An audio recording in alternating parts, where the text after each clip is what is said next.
皆さん、こんにちは。よしえです。今日も私の動画を見てくれてありがとうございます。7月1回目のポッドキャストを撮っています。今日もね、1時間くらいゆっくりと話していきたいと思います。皆さんは今、暑いですか？それとも南半球の人は寒いかな？私が住む地域は今日とっても天気がいいです。しかも暑くもなくて寒くもなくて本当に最高の天気です。もうね、ずっと先週まで寒くて雨でなかなかね、過ごしづらい天気でした。でも今日は今窓の近くに座ってるんですけど、雲一つない空が見えています。もうこんな天気がいいのは本当に久しぶりで嬉しいですね。こういう気持ちがいい天気がずっと続いてほしいなと思います。で、今日ね、朝からすごく気分がいいので、カフェじゃないな、ガソリンスタンドに行って、コーヒーを買ってきました。はい。ね、コーヒーを飲みながら撮影をしたり、編集をしたりする日にしようかなと思っています。はい。皆さんはコーヒーが好きですか？私はね、コーヒーが結構好きですね。毎日くらいコーヒーを飲みます。ホットコーヒーが結構好きです。うん。パラグアイに来てからよくカフェラテを注文するようになりましたね。なんかいろんなカフェとか、今日行ったガソリンスタンドみたいなところでも、カフェラテがね、本当に美味しいんですよね。なんかこうミルクが入って、ミルキーな感じがすごく美味しくて、カフェラテにハマっています。なんか日本にいた時はね、ブラックコーヒーばっかり飲んでいたんですけど、もう最近ブラックコーヒーじゃ物足りない？何かが足りないような気がして、フォームっていうか泡立てたミルクが欲しいなって思うようになりましたね。だから家でも美味しいコーヒーが飲みたくて、なんかミルクフォーマー、ミルクを泡立てる機械を買いたいなって思っています。はい。なんか今日はね、特にテーマを詳しく決めてはいないんだけど、コーヒーの話をしようかなと思います。皆さんコーヒー好きですか？コーヒー好きな人って結構多いですよね。うんうん。なんか、私もね、いつからか覚えていないんですけど、昔はもちろんコーヒー飲めなくて、子供の頃は。大学生くらいも特にね、コーヒーは好きじゃなかったんですよね。いつから好きになったのかな？多分、社会人になった時に、その働いていたビルの下にスタバが入っていたんですよね。で、そのスタバで先輩が毎朝コーヒーを買って出勤していたんですよ。会社に来ていました。そう。で、それで、なんか毎朝コーヒー買うってすごいリッチだなってその頃の私は思っていたんですけど、その先輩が言うには、いや、1日300円でもう朝すっきりできるし、気持ちがいい状態で仕事ができるなら安いもんでしょって言っていて、ああ、なるほどと思いました。それで、なんかたまにね、カフェラテとかを注文するようになったんですよね。で、それで、なんかだんだんコーヒーが好きになったんですよ。そう。で、私の上司もすごくコーヒーが好きな人で、なんかあそこのカフェのコーヒーは美味しいとか、あそこのカフェのコーヒーは2000円もするらしいみたいな、なんかいろんなコーヒーの話をしてくれて、なんかコーヒーに興味が出てきましたね。そう、その2000円するコーヒーは、ジャコウネコの糞から出てくるコーヒー豆って知っていますか？そう、なんかコーヒーの豆を猫に食べさせて、で、猫が糞をするじゃないですか。で、その糞からコーヒー豆を取って、で、コーヒーの粉にすると、すごく香りがいいコーヒーができる。っていう、あの、有名なコーヒーらしいです。私はね、飲んだことが多分ないと思うんですけど、なんかそれが当時、その会社の近くのカフェで有名だったんですよね。そうそう。で、2000円と思ってびっくりした記憶がありますね。皆さんはコーヒーに、一杯のコーヒーに2000円出せますか？ねえ、びっくりですよね。そう。でね、もうずっと私はホットコーヒーとアイスコーヒーだったら、結構アイスコーヒーも好きだったんですよね。日本はね、アイスコーヒー文化がすごく発展しているんですよね。うん。あの、多分、そう、なんか、アイスコーヒーって日本が発祥らしいんですよね。私もちょっとコーヒーについて調べたことがあったんですけど、アイスコーヒーは確か日本で発展したっていうのを聞いたことがあります。本当にアイスコーヒーを初めて作ったのはオランダらしいんですけど、でもなんかこう、氷を入れてみたりとか、冷やして飲むのが有名になった、人気になったのは日本らしいです。そう。だからね、日本では本当にどこでもアイスコーヒーって買えるんですよね。例えば、マクドナルドとか、ケンタッキーとか、モスバーガーとか、どんなファーストフード店でも、そのドリンクのオプションの中にアイスコーヒー無糖っていうのはお砂糖なしのことなんですけど、が絶対あるんですよね。そう。で、なんか、こう、私とかも、ファーストフード店に行ったら、そもそもハンバーガーとかポテトとか、すごくカロリーが高いので、せめてドリンクは砂糖が入ってないのがいいなって思って、アイスコーヒーとか、アイスティーとか、爽健美茶っていう、なんか日本のお茶があるんですけど、その3つくらいはお砂糖が入っていないんですよね。それでいつもアイスコーヒーを注文したりしていましたね。そう。だからもう、アイスコーヒーのボトルとかも、日本だったらお砂糖が入っていないやつが当たり前に売っているんですよね。コンビニとかにもあるし、なんかどこでも買える、スーパーでも。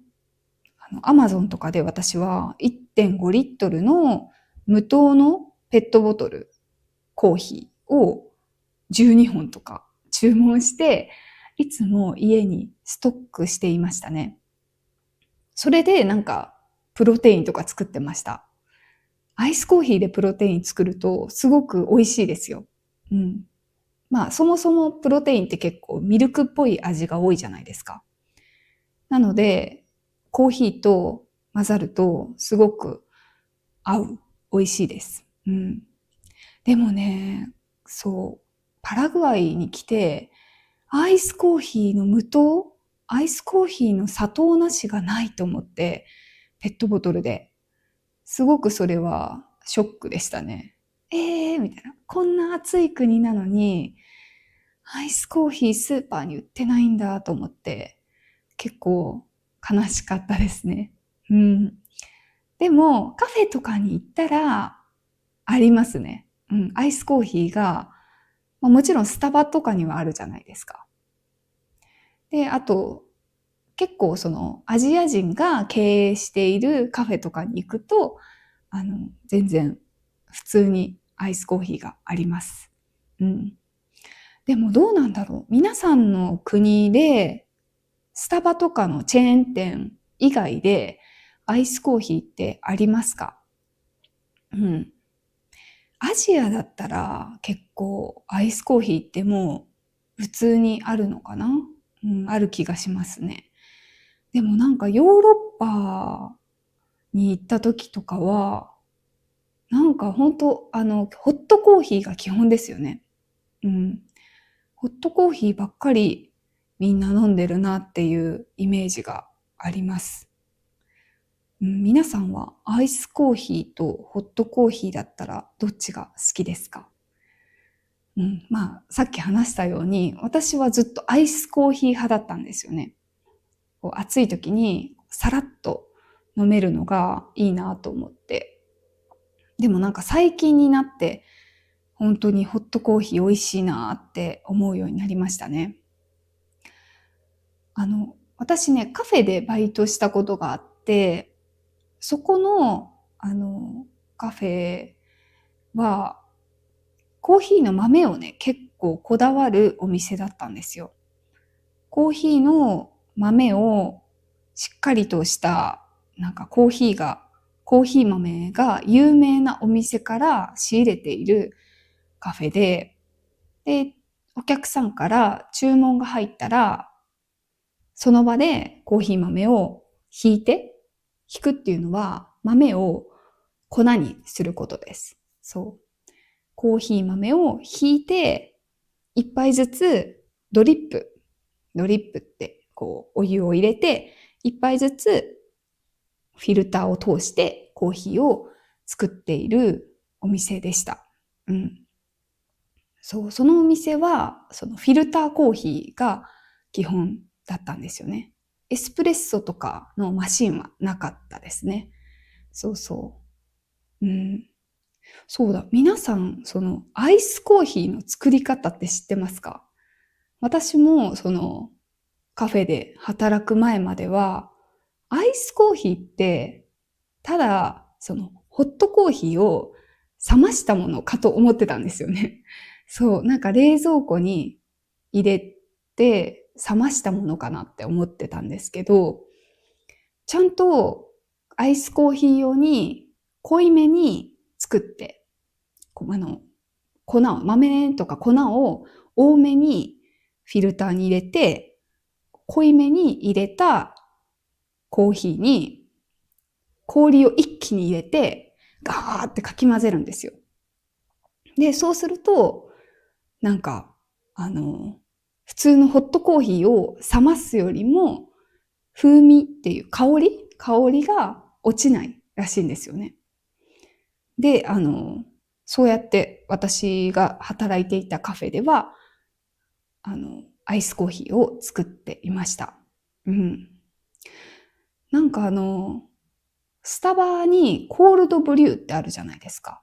コールドブリュー。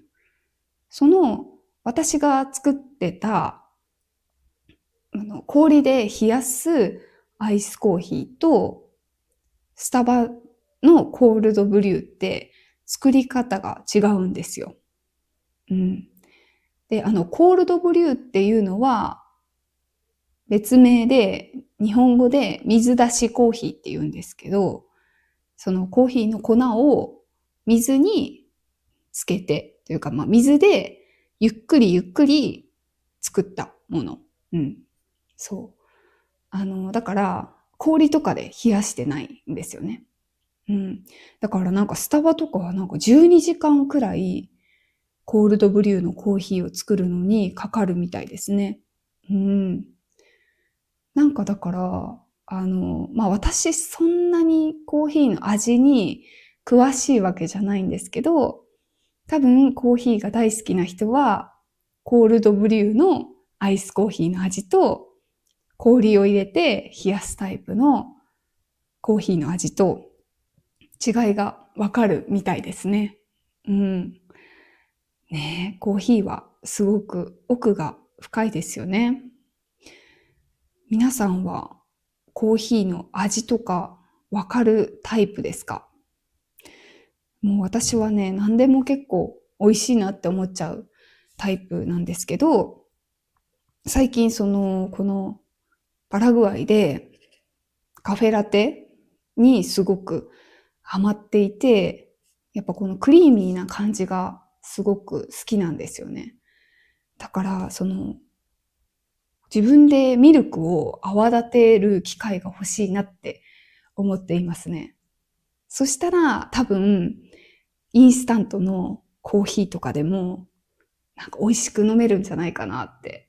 なんかもうね、ブラックコーヒーに戻れないかもしれないっていうくらい、最近、このカフェラテにすごくね、ハマっています。美味しいですよね。はい。さあ、皆さんは今何をしていますか？なんか私がリラックスする方法として、コーヒーってすごく大事なんですよね。なんかこう疲れた時とか、朝、今日頑張れるかなみたいな時にコーヒーを飲むと、すごく元気が出ますね。逆に私コーヒーすごく好きなんですけど、紅茶はあんまり好きじゃなくて、好きじゃなかった。好きじゃなかったんですよね。コーヒーってしっかり味があるじゃないですか。苦いとか、ちょっと酸っぱいとか、そういう味がはっきりあるので、好きだったんですけど、なんか紅茶って味がしない水みたいな風にずっと思っていて、で、紅茶の良さみたいなのが全然わからなかったんですよね。でもなんか最近、この味があんまりないけど、香りがすごいいいっていうことが、コーヒーより飲みやすいなって思うようになりましたね。うん。なんか、コーヒーみたいな強い味が欲しくなくて、ただあったかい飲み物で、ほーってしたいなっていう時に、紅茶っていいなって思い始めましたね。うん。そう、でも紅茶って本当に種類が多くて、香りが本当に種類が多いじゃないですか。だからまだね、全然、自分の好きな紅茶のメーカーとか、種類とかがまだ決まってないですね。紅茶ビギナーですね。すごい。紅茶ビギナー。多分、もっともっとね、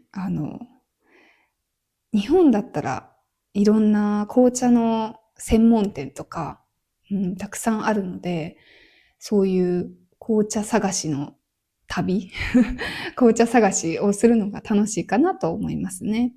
うん、そうで、最近リラックスする方法として、ずっと筋トレをしてたんですよね。ブルガリアンスクワットってわかりますか？ブルガリアンスクワットって、スクワットの一種類なんですけど、立ったり座ったりする運動ですね。で、ブルガリアンスクワットは、もう10回とか20回とかでいいんですよ。すごく一気に筋肉を鍛えられるので、あの、あんまりやりすぎちゃいけないみたいなもので、私本当に筋トレがずっと続かない人だから、あの、短い時間で一気に鍛えられるものがいいなと思って調べて、ブルガリアンスクワットを見つけました。で、確かにね、ブルガリアンスクワットって、片方10回10回とか20回20回くらいですごく疲れるんですよ。で、明らかに1週間くらいやっただけでも、なんかこう、筋肉が強くなっていってる感じがしたんですよ。いや、まあそんな早く筋肉鍛えられないよって皆さん言うと思うんですけど、もう明らかにこう重いものを持って立ち上がるときとかに、どこにこう力を入れたらいいかが分かりやすくなったっていうか、なんかすごいね、効果を感じたんですよ。で、これはいいなって思って、続けていました。結構続けたんですよ。1ヶ月くらい続けて、でも、風邪ひいたんですけど、風邪ひいた時にやめちゃったんですよね。でもこんな大変なスクワットできないと思ってやめました。それでね、もうずっとそのまま風邪が治っても再スタートできずにいます。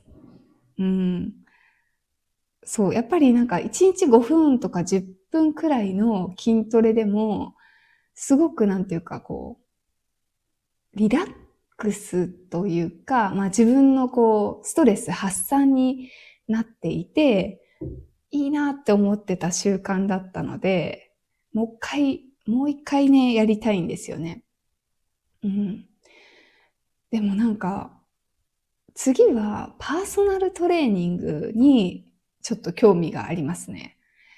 やっぱり一人で、筋トレを続けるって結構大変だし、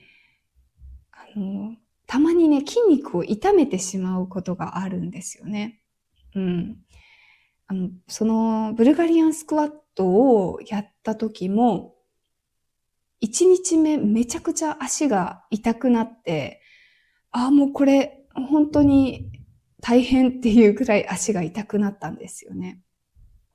で、まあ、4日間か5日間くらいずっと痛くて、治って、またね、自分流のやり方でやって、まあ、なんとかなったんですけど、でも、本当に筋トレって、誰かプロフェッショナルに教えてもらった方が、絶対効果があるなって思ったんですよね。そう、食事のこととかも、もう本当に情報がありすぎて、どれに従ったらいいのかもわからないので、そういうパーソナルトレーナーさんにやらないといけない、その筋トレメニューとか、食べた方がいい食事とか、アドバイスしてもらえたら、すごく、楽に鍛えられるんじゃないかなって思っていますね。うん。皆さんパーソナルジム行ったことありますか？多分日本は今、パーソナルトレーニングすごく流行っていて、もちろん完全パーソナルトレーニングみたいなのもあるし、パーソナルトレーニングをこう何回か受けて、あとは普通のジムみたいに使えるよみたいな、なんかそういうハーフパーソナルトレーニングジムみたいなのもあるんですよね。そういうのに行ってみたいですね。うん。ハーフパーソナルトレーニングみたいなのに行って鍛えたいですね。うん。まあでもなんか、あの、興味はあるんですけど、やっぱりこう、行ってトレーニングして帰ってくるっていうのが続くかがちょっと不安ですね。うん。やっぱりなんか家で筋トレしやすい世の中になったじゃないですか。もう YouTube 開けば、もうすごい量の家でやるトレーニングが見つかりますよね。本当にこう、いい世の中になったなって思います。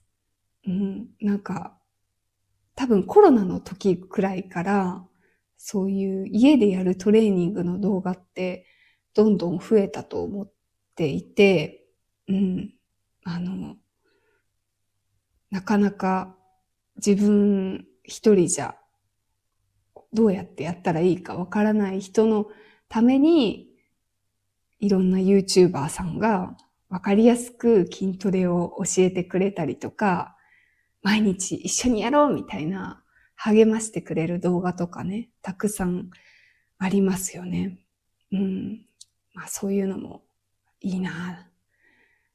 どれをやったらいいのかなって迷ってますね。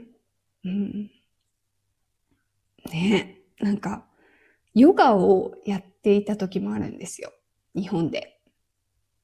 で、ヨガも、すごい日本で流行っていて、今ももちろん流行っているし、結構前からヨガは流行っているんですよ。で、私はヨガの、スクールみたい。スクールっていうか、来れる時にみんな集まってヨガやろうねみたいなところにちょっと通っていました。でもヨガもやっぱりそうやってグループでやる。もう20人くらい生徒がいて、先生が前でお手本を見せながらやってくれるスクールだったんですけど、なんか頑張りすぎちゃって、ビギナーもいれば、結構できる人もいるクラスだったので、ビギナーなのに、結構上手な人と同じ動きをして、もう体痛ーみたいな、なんか毎回同じところが痛くなっていたんですよね。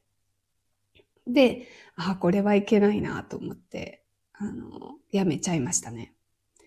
そう、体にいいと思ってやっているのに、毎回体が痛くなるって良くないなと思って、やっぱりね、自分のレベルに合った教室とか、先生とか、そういうのを選ばないと、やっぱりトレーニング系はダメですよね。難しいなと思いますね。はい。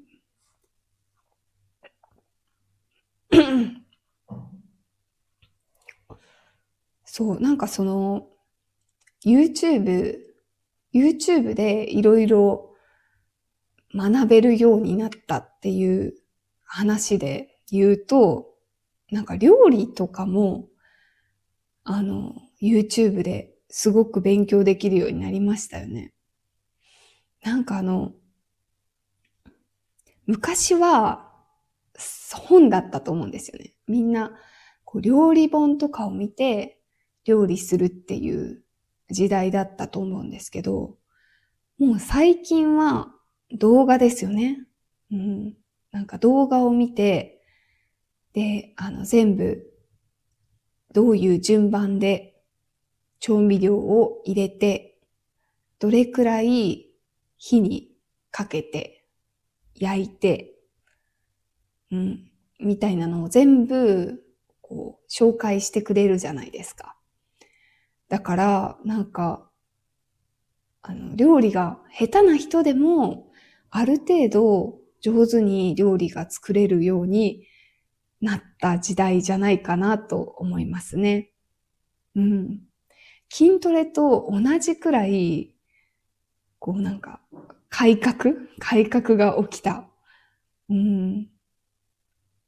改革が起きた、なんていうかな、業界じゃないかなと思いますね。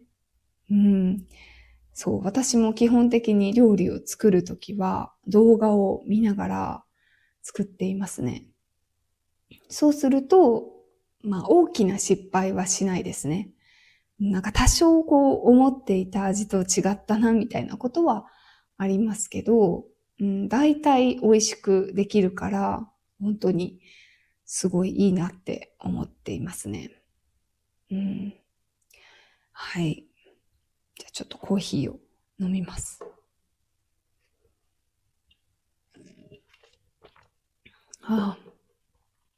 さあ、もう今、7月ですね。7月、もう1年の半分が過ぎました。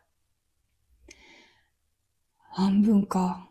そう、日本語で、その1年の最初の6ヶ月のことを上半期と言ったりします。上と書いて上というもので、上半期。で、後半の6ヶ月のことを下半期と言ったりしますね。はい。で、上半期が終わりました。皆さんは、ね、2025年の最初の6ヶ月、どんなことがありましたか？ねえ、なんかあっという間すぎて、2025年になった時に、すごくうわ、もうなんか、100年の4分の1過ぎたのかと思って、びっくりしたんですけど、そんな2025年もあと半年で終わりですね。なんか2024年の、漢字って知っていますか？日本ってね、毎年その1年をどういう1年だったかっていうのを表すために、1文字で、1つの漢字で表すんですよ。12月になったら、漢字、なんだったかな？なんか漢字能力検定協会みたいなのがあって、JLPT じゃないけど、その漢字の、漢字のなんか認定協会みたいなのがあって、で、そのところが、じゃあ今年の漢字はこれみたいな感じで、決めて、で、それを京都の清水寺っていう有名なお寺で、書道ででっかく一文字書くのをテレビでみんな見るんですよ。そう。で、2024年の漢字は金でした。はい。金。金。お金の金です。ね、どうしてかわかりますか？結構ね、4年に1回くらい日本は金という漢字になります。4年に1回。そう。オリンピックとかパラリンピックがある年は金になりがちなる傾向にありますね。そう、去年もパリオリンピック、パラリンピックがあって、で、たくさんの選手が金メダルを取ったので、金っていう感じになったと思います。そうでね、調べたんですけど、あとは理由としては、ドジャースの大谷翔平選手が活躍したこと。大谷選手は野球の選手です。有名な野球の選手がアメリカで活躍したことが、素晴らしかったので、これもね、金っていう感じにふさわしいのではないかっていうことですね。そう、あと、なんか、政治でお金の問題があったんですよ。政治家が、政治のために必要なお金を集めるパーティーを開いて、で、そのパーティーで得たお金を、本当は、報告するレポートに書かないといけなかったんですけど、それを書かずに使っちゃったみたいな。自分のことに使っちゃったみたいなのが問題になりました。大きな問題になって。そうそう。それもお金の問題だったので関係していますよね。金、金。で、あと、景気もすごく悪くなって国民がお金に困ったということもあります。こういういいこと、オリンピックとかみたいないいことで金っていう漢字が選ばれたのもあるし、ちょっとネガティブなことでも金っていう漢字が選ばれたのかなって言われていますね。そう。で、2024年は金だったんですけど、今年はどんな漢字が選ばれるでしょうね。そう。大体どういう漢字が選ばれてきたかっていうと、地震が起きた年とかは、地震の震っていう字が選ばれたりします。地震ね、日本多いので、結構地震になりがちですね。あとは、2011年の、東日本大震災があった年。その年は、絆でしたね。絆。国民の絆が深まったみたいな意味だったと思います。ね。そうそう。あと、税金が上がった年は、税っていう字になったり、ほんといろんな漢字が選ばれているんですよね。で、今年は何かなっていう、私もちょっと予想してみたいんですけど、一つには、今万博がやっているんですよね。万博。ワールドエキスポがやっていて、そのワールドエキスポのテーマが、命輝く未来社会のデザインなんですよ。ワールドエキスポっていうのは、その時代の新しい技術とか、その国の文化とか、いろいろなものを展示する、発表したり、展示したりする場所なんですよね。それで、そのテーマが命輝く未来社会のデザインなので、命はあり得るんじゃないかなって思っていますね。命。というのも、前回万博が日本で行われた時は、テーマが愛・地球博っていうテーマだったんですよ。愛・地球博。それで、その年の漢字が愛だったんですね。だから、もうシンプルにそのテーマから漢字を取るっていうのがあり得るんじゃないかなって思っていますね。あとは、今ね、日本でお米がすごく足りていないのが問題になっています。だから米もすごいあり得るんじゃないかなって思っていますね。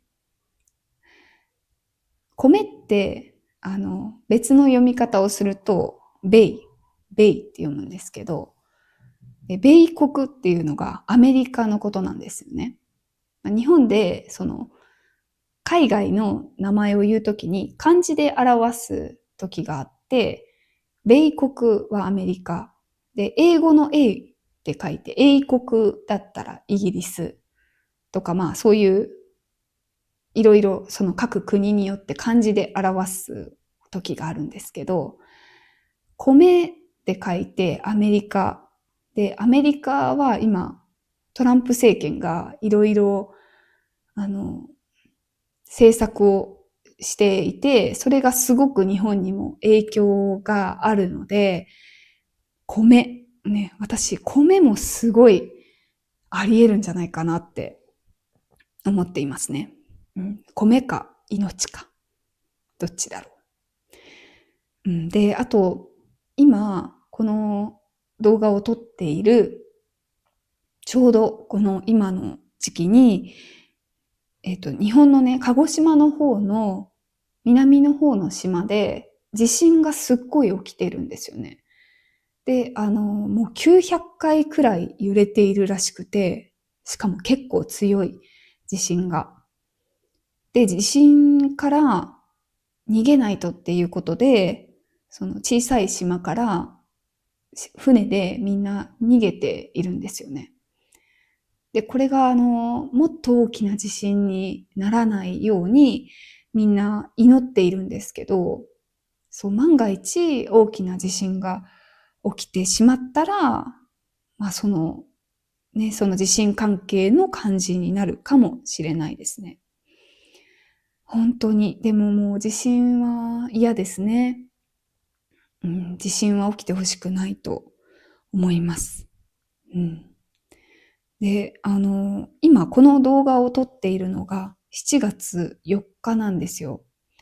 で、皆さん知っているか知らないかわからないですけど、ちょっと日本で今すごく噂になっていることがあって、7月5日に地震が起きるっていう予言をした漫画があって、で、その漫画がネット上でバズってしまって、で、ちょっと今、この飛行機の数が減ってしまったり、いろいろな旅行のツアーが中止になってしまったり、結構社会的にも問題になっているんですよ。で、今撮っているのが7月4日で、明日その地震が起きるのか起きないのか、ちょっと心配心配っていうほど私は信じていないですけど、何もなく、過ぎてくれればいいなって思っていますね。その、南の島の方で起きている地震もあるので、もう本当に早くこの地震が収まって平和になってほしいなって思いますね。やっぱり日本はもうずっと地震と付き合っていく国だし、これまでも地震がたくさんあった国なので、みんなやっぱり怖いんですよね。怖い。で、たくさん準備もして、いつ地震が起きてもいいように、例えば水とか、あとは懐中電灯とか、いろんなものを今心配して買っている人がいます。そう、防災リュックって言って、リュックの中にすぐ使えるように懐中電灯とか、トイレをするための袋とか、水とか、あとは危ないものを触れるように手袋とか、ガラスの上を歩けるようにスリッパとか、そういうものを入れた防災リュックっていうのを用意している人が多いですね。そうそう。私もそういう防災リュックを日本にいた時は持っていました。で、もちろん地震が起きたら、逃げないといけないパターンもあるし、逃げずにもう家で電気とか水道とかが治る、使えるようになるのを待たないといけないパターンもありますよね。東日本大震災の時は、津波がすごく来ている地域はもちろん逃げないといけない。で、大きな体育館とか、大きなホールみたいなのにみんなで集まって、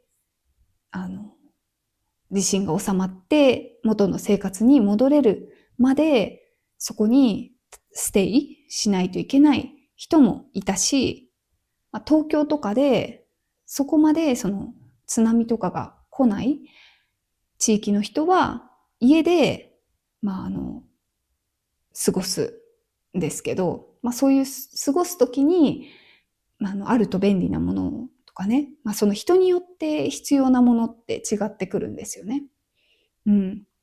なので私も、私の地域、私のもともと住んでいた地域は、津波が来るかな、来ないかなっていう地域だったんですけど、もしかしたら避難しないといけないかもしれなかったので、そういう外で、寒いところで寝ないといけないと困るから、体を温めるためのシートみたいな、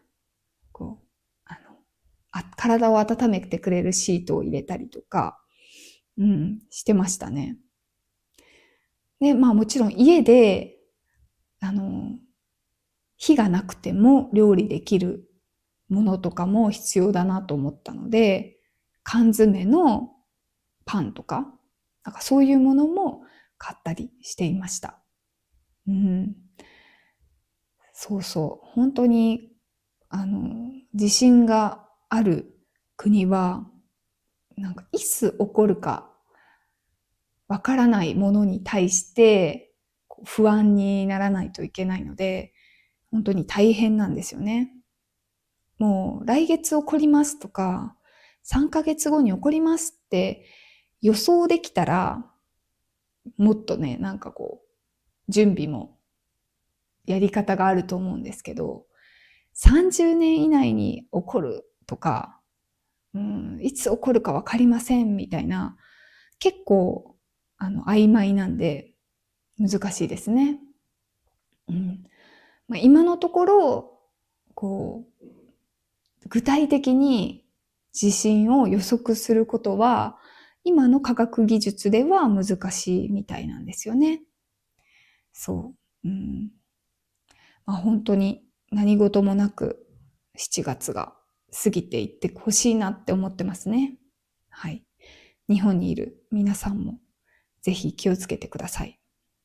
多分ね、その7月5日の大地震が起こるっていう予言はそんなに気にしないでいいんじゃないかなって思っているんですけど、はい。皆さんの周りの人はどういう反応をしていますか？はい。そういえば、また話は変わるんですけど、私の YouTube チャンネルが2万人登録者を超えました。ありがとうございます。はい、2万人。ね、すごい人数ですよね。なんか、私が YouTube を始めてから1年半、1年半よりは2年は経ってないくらいなんですけど、こんなに、たくさんの人に登録してもらえるとは思っていなかったので、嬉しいですね。で、最近ね、なんか、すごい変化があって、YouTube の、YouTube スタジオって言って、私が自分のチャンネルのデータを見れる場所があるんですよね。で、そこで、どの国の人が見てくれたかとか、コメントとかもそこから返信したりしているんですけど、それで、なんかほんとたくさんのデータが見れるんですけど、検索して、どういう言葉で検索して私のチャンネルに行き着いたか、来てくれたかっていうのを見れるページがあって、で、それが最近、なんか、わさびとか、わさびジャパニーズって検索して来てくれる人が増えたんですよ。そう。むしろね、もう、なんか、前はゼロだったんですよ。そういう風に検索してくれる人がいなかったんですけど、最近すごく増えてきて、なんかびっくりしてますね。前はみんなね、多分、ジャパニーズリスニングとか、ジャパニーズポッドキャストみたいに調べて、それで、たまたま私のページを見つけてくれて、見てくれる人が多かったと思うんですよ。それかもしくは、サブスクライブしてくれていて、見てくれている人も多かったと思うんですけど、名前を直接検索して見てくれるっていうのは嬉しいですよね。私は、自分が YouTube を見るときに、サブスクライブはあんまりするタイプじゃなくて、でも、自分が見たい人を毎回名前で検索して見ているんですよね。サブスクライブなんでしないのって思う人もいるかもしれないんですけど、なんかサブスクライブすると、そのサブスクライブした人の最新の動画がどんどん溜まっていくじゃないですか。フィード上に。で、なんかそれを毎回、また新しいの出た、見なきゃ、みたいに、なっていくのがちょっと嫌で、なんか必要な時に必要だなと思った人の検索してみたいんですよね。そう、だからなんか多分私の動画を見てくれている人もサブスクライブをせずに、わさびの動画で今日はわさびの動画で勉強しようかなっていう人がいると思うんですよね。結構いるんじゃないかなと思っていて、そういう人が名前を検索してくれているんだろうなと思ったら嬉しいですよね。本当にこう長く続けていかないとこういうことって起こらないのかなと思って、本当に2年間続けていてよかったなって思ってますね。はい。で、この YouTube スタジオはいろんなデータが見れて、今日はね、見てくれている国、地域のランキングランキングを紹介しようかなと思います。まずね、その区切る期間によって違います。90日とか30、28日とか1年とか、そういうので、このデータも変わるんですけど、今回は90日、3ヶ月の、私のチャンネルを見てくれている人の出身地域です。まず一番多いのが日本。日本から見てくれている学習者さんたちですよね。多分、毎日日本語を、話そうって頑張っている人たちが見てくれているんでしょうね。で、2位がアメリカ。はい、アメリカ。3位が韓国。4位が台湾。次がインドネシア。で、ベトナム、香港、ブラジル、ミャンマー、インド。インド。意外ですね。そうか。どうですか？皆さんの出身地域は入っていますか？なんかあんまり意外な国がないっていうのがわかります。なんかやっぱり日本人もよく行く国じゃないかなと思いますね。日本と関係が深い国が多いかなと思います。はい。そう、皆さんの国の言葉でありがとうが私は言えそうだな。言えるかな？アメリカ、Thank you。韓国語、감사합니다。台湾、シェイシェイ。インドネシア、テリマカシ、テリマカシベトナムわかんない。ベトナムってなんて言うんですか？ありがとう。ベトナム語で教えてください。香港、シエシエ。ブラジル、オブリガーダ。ミャンマーもわかんないな。ミャンマーの方、ありがとうってなんて言うんでしょうか。ミャンマーとか多分、文字が違いますよね。ベトナムも文字が違いますよね。そのアルファベットとかじゃないですよね。読めるのかな？